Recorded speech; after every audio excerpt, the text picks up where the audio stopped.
രണ്ടാളും അടിപൊളി. അടിപൊളിയാണ്. അടിപൊളിയാണ്. മമ്മൂട്ടി മോഹൻലാൽ രണ്ടുപേരും അടിപൊളിയാണ്. ലാലേട്ടൻ ഫാൻസ് ആണ്, അപ്പോ ആളുകളെ കാണാൻ വേണ്ടിയാണ് വന്നത്. പിന്നെ രണ്ടുപേരും കുറെ നാൾ കഴിഞ്ഞിട്ട് എടുത്ത പടമാണ് patriot from the director of take off and Malik. പടം കണ്ട് അടിപൊളിയാണ്. മമ്മൂട്ടി മോഹൻലാലൊക്കെ പറയാന്ന് വെച്ചാല് എല്ലാ DOP ആണെങ്കിലും ഡയറക്ഷൻ ആണെങ്കിലും എല്ലാം ആണ് പടം. മഹേഷ് നാരായണൻ മഹേഷ് നാരായണൻ പടം എലിവേറ്റ് ചെയ്തു. ഇന്റർനാഷണൽ ടച്ച് ഉണ്ടോ?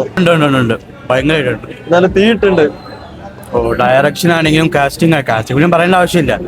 ഡയറക്ഷൻ ആണെങ്കിലും DOP ആണെങ്കിലും മ്യൂസിക് ആണെങ്കിലും എല്ലാം വേറെ ലെവലാ.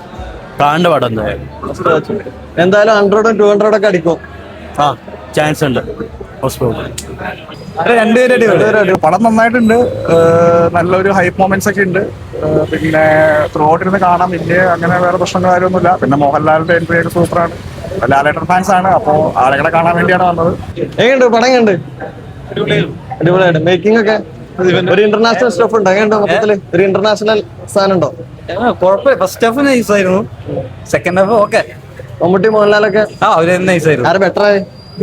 രണ്ടുപേരും അടിപൊളി. ഫഹദ്ഫാസിലും കുഞ്ചാക്കോ ഒക്കെ അടിപൊളി. കൊള്ളാം, ഇഷ്ടമായി. മേക്കിംഗ് ആണോ ടോപ്പ്? മേക്കിംഗ് ഓവറോൾ നല്ല പടം.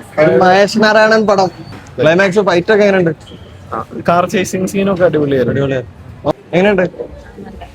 മമ്മൂട്ടി മോഹൻലാല് നല്ല കോംബോ അടിപൊളിയാണ്. ഫഹദ്ഫാസിലും ഇവരൊക്കെ എല്ലാ ആക്ടിങ് കുഴപ്പമില്ല. സിനിമ ഉണ്ട്.